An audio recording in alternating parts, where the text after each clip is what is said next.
Hey everyone, it's Adam Grant. Welcome back to ReThinking, my podcast on the science of what makes us tick. I'm an organizational psychologist, and I'm taking you inside the minds of fascinating people to explore new thoughts and new ways of thinking. My guest today is Nedra Glover Tawwab.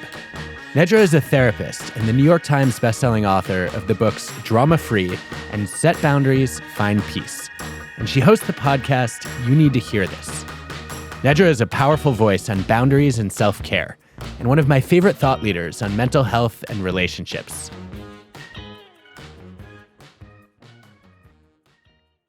Hey, Nedra. Hi. So excited to finally meet you. I have loved your content for as long as I've known about you, and I'm so excited to have a chance to learn from you today. Wonderful. Well, I can't wait to get into it. I would love to hear a little bit about your origin story. How did you become a therapist? Well, I didn't know it at the time, but apparently I was becoming a therapist while listening to people talk a lot when I was a kid. You know, I would listen to my parents, my peers. I am the youngest grandchild of like 10 plus grandkids. So a lot of listening. When I started grad school, I had an internship working one-on-one with someone. And being a student therapist, that very first session, it was like, this is the work I'm supposed to be doing. I'm seeing light bulbs go off. And it's just from, me asking more probing questions and being a listener. I can't believe that I'm paid to do this. It feels like such a easy transition for me to step into because I've always been doing it. I don't think there's a week that goes by without me sharing your posts with somebody who desperately needs your message. And I think probably the most frequent topic that I end up sharing on is boundaries, which I know is something you've been writing and talking a lot about. How did you get interested in boundaries? Are you somebody who struggles with them personally? I struggle with them, and I've seen many people struggle with boundary issues and talking about other people as these really big problem sources in their lives, and how work is a problem and how social media is this, demonic thing. And I think about, oh my gosh, who is involved in all of these things? It's us. We are the creator of how to use social media. We are the creator of how to show up in our relationships. Tell me about some of your favorite strategies for setting boundaries. And maybe to make this a little personal, what's a boundary that you've struggled with and how have you learned to navigate it?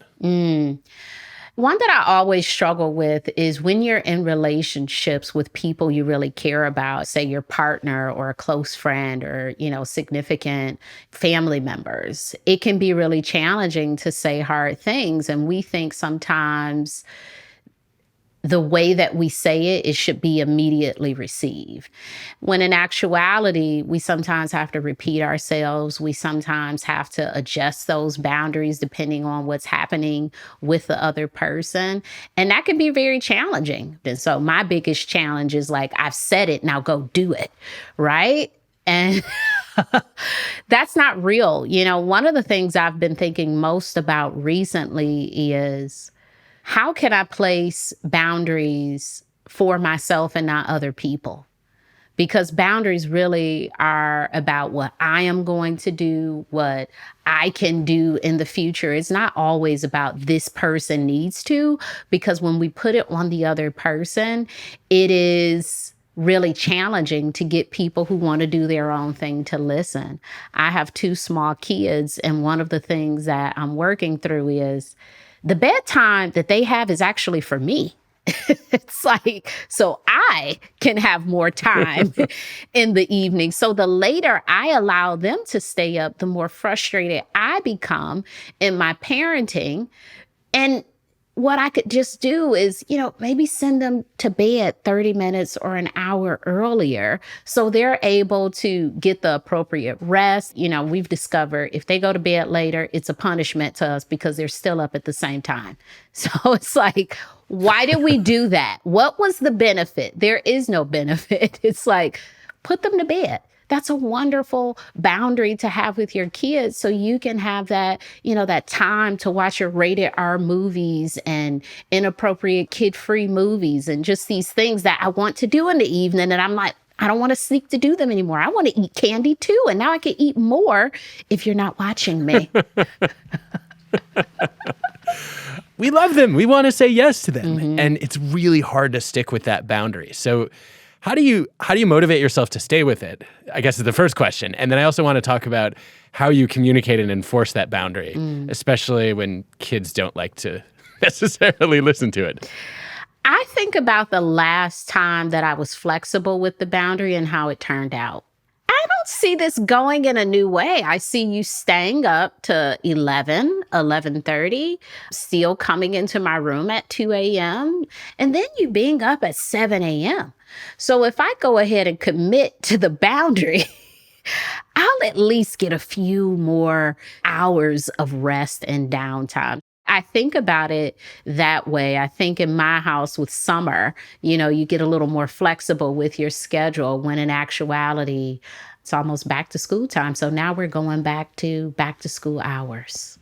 It's interesting that you say this because one of the things that I struggle with is I feel like letting our kids stay up, it's going to be not only beneficial to them, but it's also fun for us. Like, we like spending more time with our kids.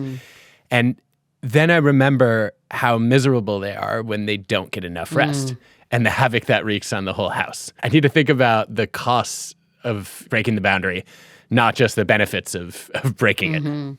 Yeah, sometimes we do really get caught up in the benefit of, oh my gosh, I'm going to spend extra time with this person, or, oh, they'll be really pleased. And we're not thinking about our schedules, what would be really good for us. We live in a culture where we are unfortunately taught that we should not think about ourselves.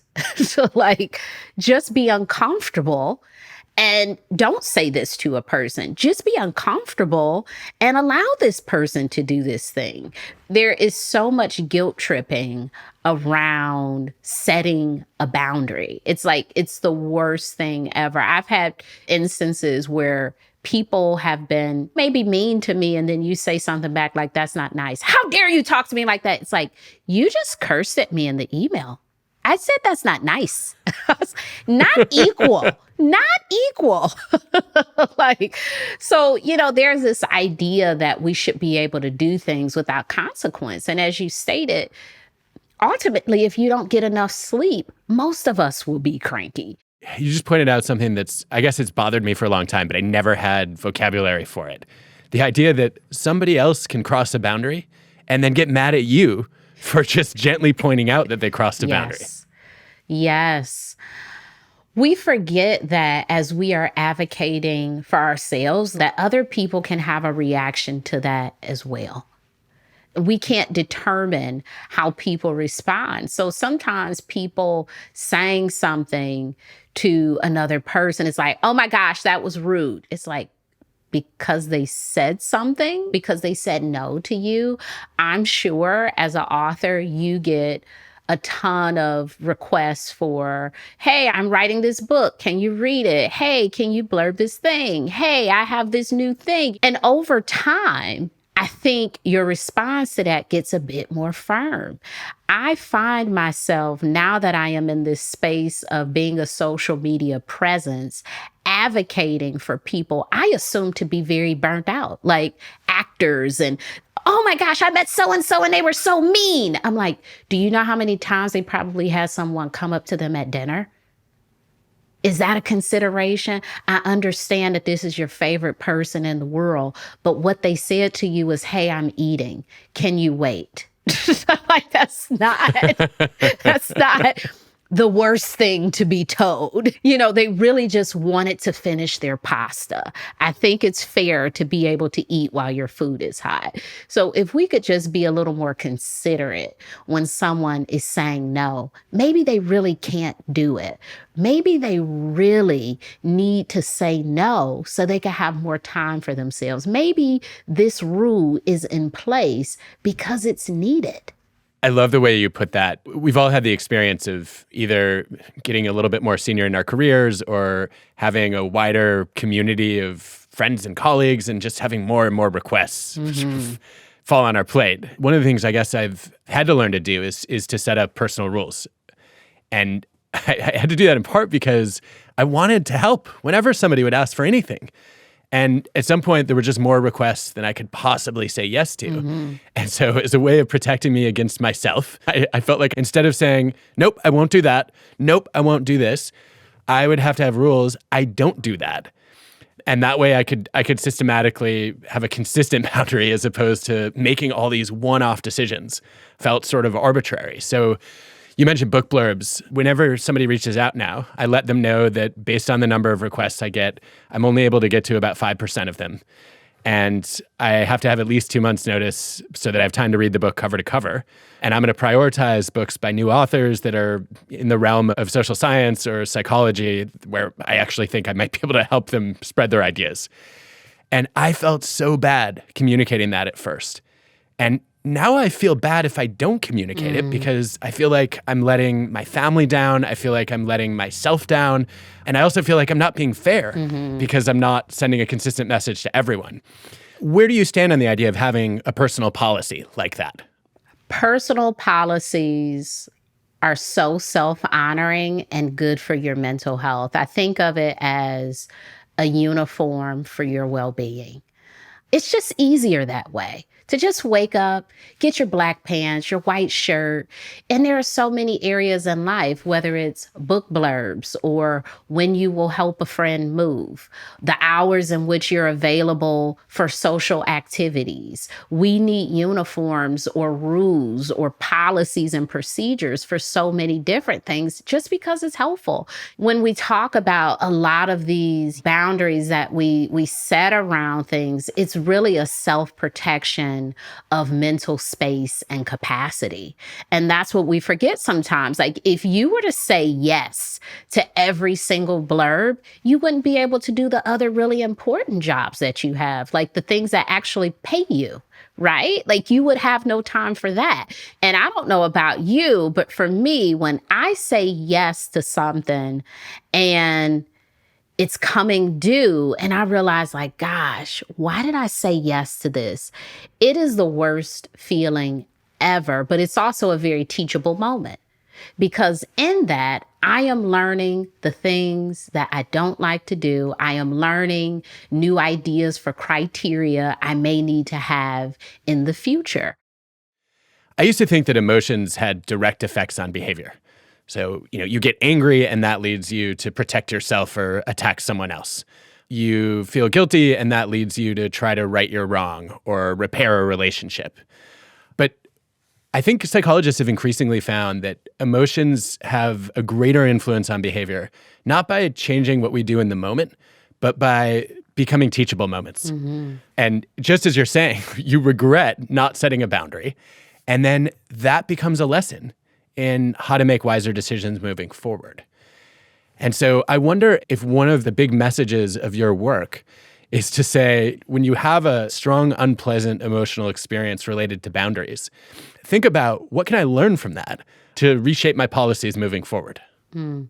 Yeah, often people will say, how do I know I need a boundary? Well, how do you feel? When you do certain things, how do you feel? Because the feelings tell you when and where you need more boundaries. Like you don't have to do a boundaries inventory and go through all these areas of your life. Just think about the things you're currently doing, which things are unpleasant, which things cause you to feel anxious, which things make you sad or frustrated. These are the areas where you want to focus, like, what boundaries could make me feel a bit more relaxed, more free, more easeful? Because sometimes we think it's like, if I keep doing the same thing, at some point I should feel better about this. We don't want to make the change of boundaries. We want this magical thing to happen when you feel better, where more time becomes available to you, where you can allow your kids to do some of these things without the consequences. And that's not necessarily realistic. What's more real is you have to come up with some boundaries and actually stick to them. And that is the thing that will make you feel better, not this magical thing that will never occur. I'm curious about how you think about navigating boundaries in relationships where they conflict. So I think about, for example, coworkers in different time zones where one person as a morning person says, I don't take calls in the evenings.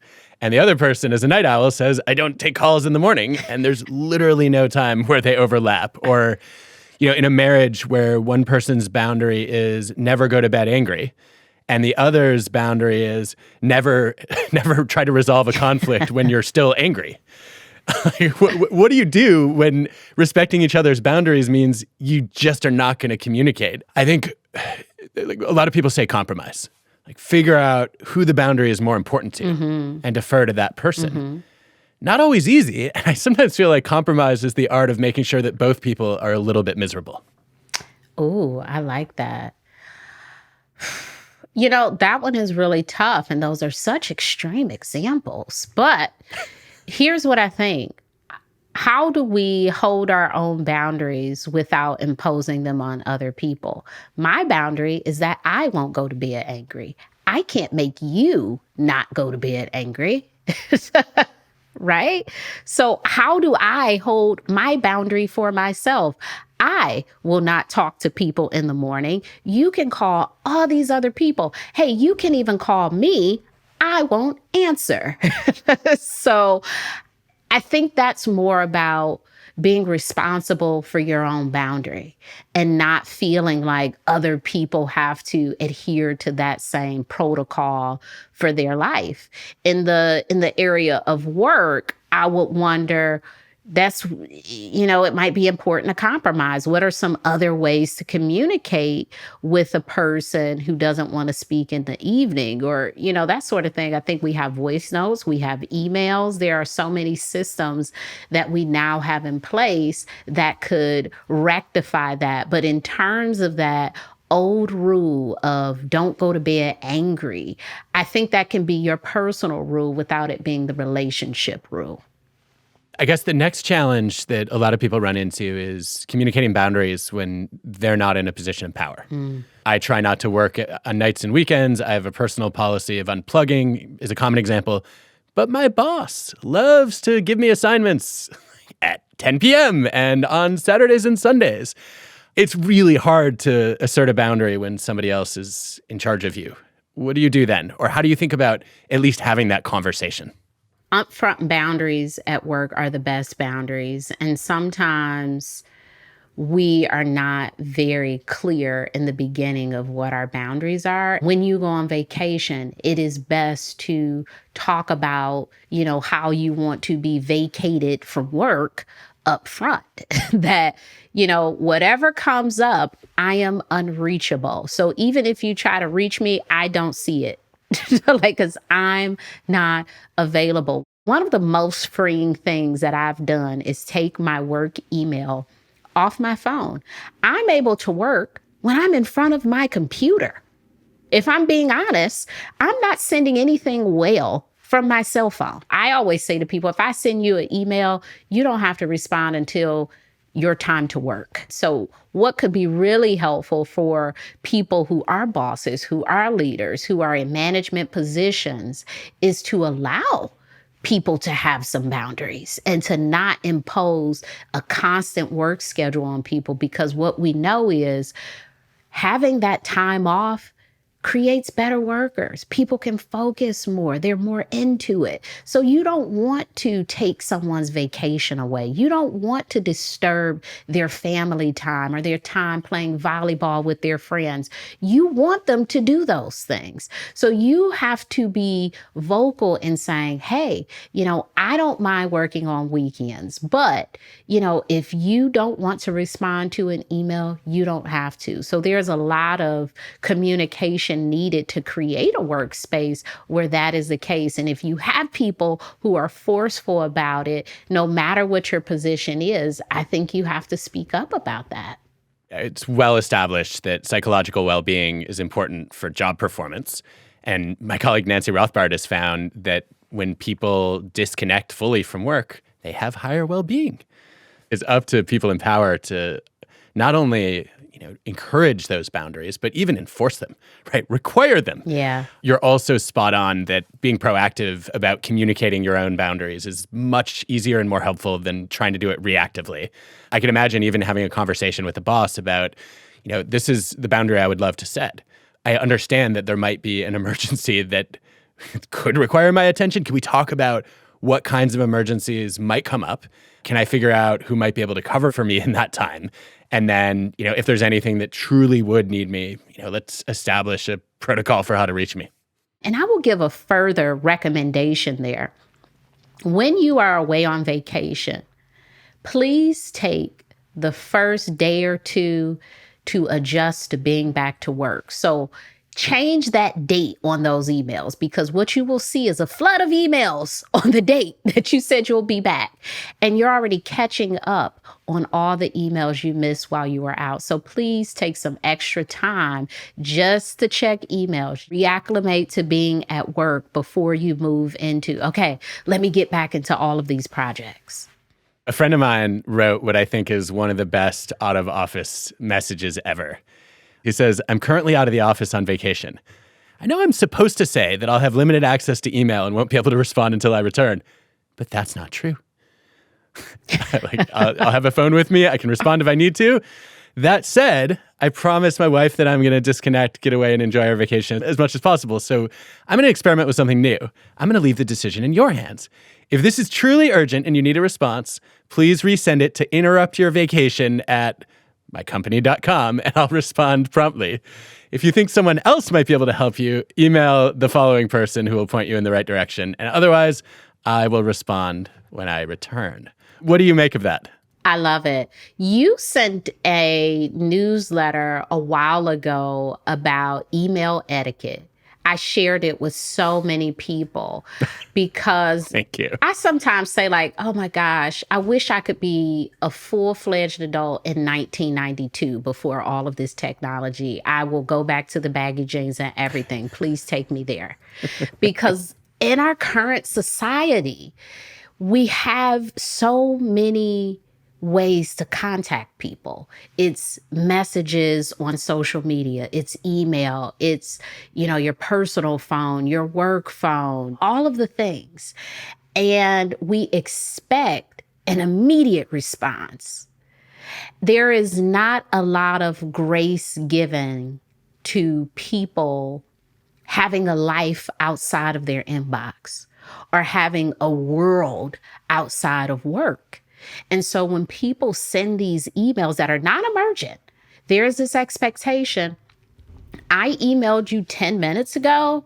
Please email me back. I'll get people that'll email me and then they send me a direct message and say, I emailed you. I'm like, oh, okay. Like, what? Back off. Now, could it be a nice courtesy to, send a reply message and say, hey, I got your email. I'll respond as soon as I can. Sometimes. But there are other times where that's not, necessary. I think about, we don't do this with other things. Like I get emails from Netflix and I get emails from my cable company. I'm not like, thank you for this email you sent me today. But we have this expectation that people will be like, say something as soon as you send it or say something back to me. And it's like, sometimes a no response is a response. Like that is the reply. There wasn't one. Going back to the power topic for a second, one of the things I've noticed is that sometimes when you feel like you don't have the authority to assert a boundary, you can sidestep a little bit by asking the person in power about their boundaries. When do you unplug? When are you unreachable? What kinds of requests are you unwilling to field? And then almost like this strong matcher instinct of wanting to reciprocate kicks in. And they'll say, well, what are your boundaries? And that opens the door. Do you consider that a little bit passive-aggressive or sneaky, or do you think that's a reasonable way to start the conversation? I think it's a way to start the conversation. I think it can be helpful to know a person's boundaries. And if you like some of those, to maybe apply some of them to your life or to say, oh, no, that sounds like maybe something I don't want to do. Boundaries is really based on our personalities. Sometimes people will ask me, what boundaries should I have with work? And it's like, well, it's really based on what you want to do. There are no these are the definite boundaries. I know folks who take vacation just to work. because they find it to be very peaceful and quiet and they're uninterrupted. So to say you should never work on vacation, that's not a great boundary for everyone. On the flip side of this, there's also the question of sort of people's fear of unintentionally trampling on someone else's boundaries. There's a lot of research that people are reluctant to ask for help because they don't want to damage a relationship or hurt their reputation or their image in the eyes of the person that they're seeking help from. Mm-hmm. This drives me crazy on two levels. One is that it creates an adverse selection problem where only then the shameless, presumptuous people are the ones asking. And those are the people I least want to help. The more you hesitate to ask, the more excited I am to hear from you. Mm-hmm. But secondly, this really bothers me on the level of don't manage my boundaries for me, is my reaction. Mm-hmm. I think in a relationship, other people should be free to ask, and you should be free to say no. And if you don't give me the chance to consider your request, then I think that it's almost disrespectful because you're dictating what my boundary should be before I've even had a chance to weigh in on it. How do you think about this dynamic of wanting to respect other people's boundaries, but maybe not being presumptuous and assuming that you know what they are? There is a huge fear among us of being told no. It feels like the worst rejection ever. And for many of us, we won't ask. We will suffer in silence because the fear is greater than the reward. I think a huge part of that is therapy, like figuring out why hearing no is so hard for us. Maybe there was something in your past. Maybe there was a person who, would never help you with stuff, or I don't know what your story is, but there's a story there that you are constantly relating to around being told no. We can say no, they can say no, and we have to get better at that direct communication in relationships, because if people can't tell us no, what we're actually creating is an environment where people cannot be honest with us. I really am struck by how pervasive the fear of rejection is. Mm-hmm. I used to worry all the time about letting people down. Now that I've gotten in the habit of saying no, I want to tell anyone who gets a no that this doesn't mean I don't care about you. This doesn't mean I don't want to help you. It means I just have too many requests. A colleague of mine, Ryan, kept getting Zoom bombed by his kids. He has 5 kids. And he would set a boundary and say, I'm on a work call. Please don't come in unless it's an emergency. And then inevitably one of them would wander in. And finally, he said to them, okay, you know what? You can come in whenever you want. But if you come in during the call, you have to stay for the whole meeting. And the first offender was his 7-year-old daughter. She goes in, she sits through the meeting, she comes out, and she warns her 4 siblings, don't go in there. It's really boring. It's good for us to process being told no earlier, because the shock of it in adulthood, I don't think it would be as harsh. It's like some of us are just not used to not getting our way in certain relationships. And I think that's because people have been very kind to us when they probably should have said no. Let us go to a lightning round. Okay, first question from one native Detroiter to another. What is your favorite thing about Detroit? Snow. I was going to say the Sleeping Bears sand dunes, but I'll take it. What is a book you think we should all read?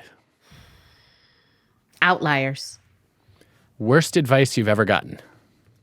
There's so much advice in the world, and I can think of nothing. I probably don't listen to people. This is the problem. I don't listen to any advice. I like that answer. I think we can go with it. That's actually you practicing your own advice about boundaries. You're not assuming that somebody else knows what's best for you. I'm a skeptic about advice, I think. I'm like, don't go to bed angry. Why not? What'll happen if you go to bed angry? I love this. A therapist who's skeptical about advice.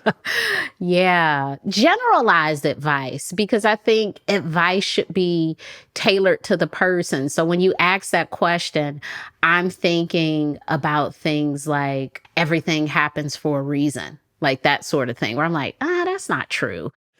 What is an opinion you've recently rethought? That people should know how you feel about everything.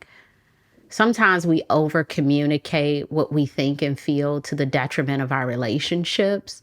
There's a lot of internal processing that we need to do. Sometimes we need to journal. We need to talk to some friends, talk to a therapist before sharing everything that we think, because our perspective is not always the right perspective. But when we are in our heads, we like, I must tell them this thing about them, or I must tell them what they did to bother me. But, what I've learned is sometimes we're just bothered because we're moody. We just might be in the middle of a mood shift. It's not a thing that it would always bother you. So sometimes pausing before letting a person know something can be really beneficial for your relationships. That really resonates. I've often thought about emotions a little bit like art. No artist frames their first draft. And oftentimes the emotion I feel in a moment is like, it's a rough draft and I haven't revised it yet. So maybe I want to think about whether it aligns with my values and whether it means something important before I communicate it to somebody else. Yeah, when you mentioned don't go to bed angry, I think there are some things we need to sleep on. We need to sleep on some thoughts and some feelings before we share them with other people, even the anger sometimes, because maybe after we get a night of rest, we'll find that, maybe I was really angry about this thing, but there were so many other things that happened in that day that made me feel angry. So sometimes we need to consider why we're feeling a certain way and not just, this is how I feel and they should know it. Well, there are so many things that go into creating these emotional responses that we should just not let out immediately with other people. On that note, you have such a calming presence. It's not hard to see why you were drawn to becoming a therapist, because you've clearly had this effect on people for a long time. I also know it's not all something you're born with, and this is a skill you've worked on in your training. What's your favorite tip for maintaining calm? Quiet. I think stepping away and finding, some quiet, whether outside. I wake up super early because I want to sit outside and I want to hear the birds. There's a rooster. Someone has a rooster. That's a new thing. But just sitting quietly with our thoughts, with our feelings, not necessarily meditating. I don't think everyone needs to meditate, but I think just being quiet is a way of meditating, just allowing, other noises to capture the environment can be a really wonderful way to center yourself. You just made the day of this introvert who doesn't do formal meditation. Nedra, what's a question you have for me? What's your objection to meditation? I don't necessarily have an objection. I get the experience of meditation through other kinds of activities. I feel like I meditate when I exercise. I experience it when I read. I guess I've just never felt the need to follow a formal meditative practice. And then at some point, I got annoyed that meditation evangelists were judging me for not meditating. And then I felt like I had to double down and not meditate. I believe that you're already meditating, and it is the word that makes us think that meditation is one thing. And it's all of the things that you've already stated. It is the exercise. It is the walk in nature. It is quiet. It is reading. It's doing a puzzle. It's also sitting and saying, It's all of those things. Well, that is a mark of mindfulness right there. So any closing words of wisdom on setting and maintaining boundaries? Let your feelings be the guide. Sometimes we are searching for the tail. Like, how do I know? What is the thing? What is the thing that causes you to feel discomfort? What is the thing that causes you to feel guilt? What is the thing that causes you to feel frustrated? Those are the spaces and places that you need boundaries. And your boundaries will reveal what they need to be. You don't have to do a lot of work to figure out, oh my gosh, there's this big problem. I must figure it out. It's like, you know the solution. It might be hard to admit. It might be hard to say, but it is the exact thing that you're more than likely already thinking about. This has been such a restorative conversation, and I think you're gonna help a lot of people set better boundaries. I really love the spillover effects of your work. The people who read your books and listen to your advice and follow you on Instagram, it's almost impossible to do that without knowing someone else who can benefit from it too. So I love the fact that there's a butterfly effect of the wisdom you share. Yeah, and hopefully in our relationships, by following my content or reading these books, that we don't just feel like we are the only beings that can have boundaries, that it's also for other people. So hopefully it makes us more respectful of boundaries. That's how we get leaders and managers and parents and, everybody in the world to say, oh my gosh, like this person is stating a boundary. Like maybe I should listen to that too. The boundaries are not just for us, it's also for other people. Beautifully said. Such a pleasure to have you on ReThinking. Thank you for joining us. You're welcome. Thank you for having me. What really hit home for me in this conversation is that we often hesitate to communicate our boundaries because we don't want to disrespect other people. But Nedra makes it clear that setting a boundary is not a display of disrespect.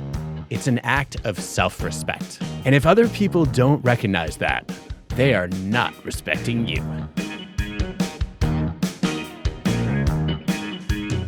ReThinking is hosted by me, Adam Grant, and produced by Ted with Cosmic Standard. Our team includes Colin Helms, Eliza Smith, Jacob Winnick, Asia Simpson, Samaya Adams, Michelle Quint, Ben Chang, Hannah Kingsley Ma, Julia Dickerson, and Whitney Pennington Rogers.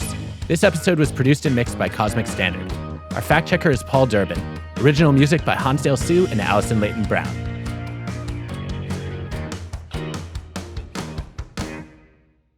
If you want to be away, the email should say, I am out of the office. I return on this date. In my absence, contact Adam. He will handle all requests until I return.